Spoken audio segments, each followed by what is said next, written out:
Hello મિત્રો, CC પરીક્ષા 2024 free refund બાબતે આટલા ઉમેદવારોને ફ્રી રિફંડ નહીં મળે તેના વિશે આજના વિડીયોમાં ચર્ચા કરીશું.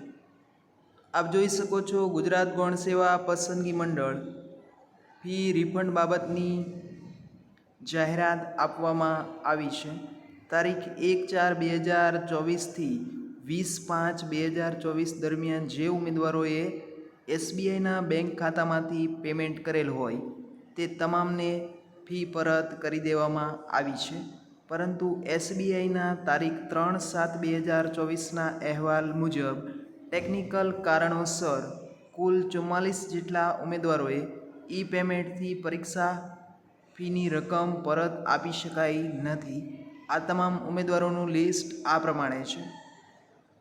આ તમામ 44 ઉમેદવારોએ 10 દિવસની અંદર ટપાલ મારફતે ગૌણ સેવામાં અરજી કરવાની રહેશે.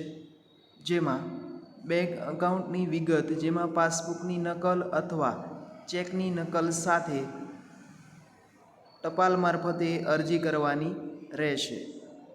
અરજીમાં રજિસ્ટર મોબાઈલ નંબર દર્શાવવાનો રહેશે, જેથી ઉમેદવારના ખાતામાં ફી પરત કરી શકાય.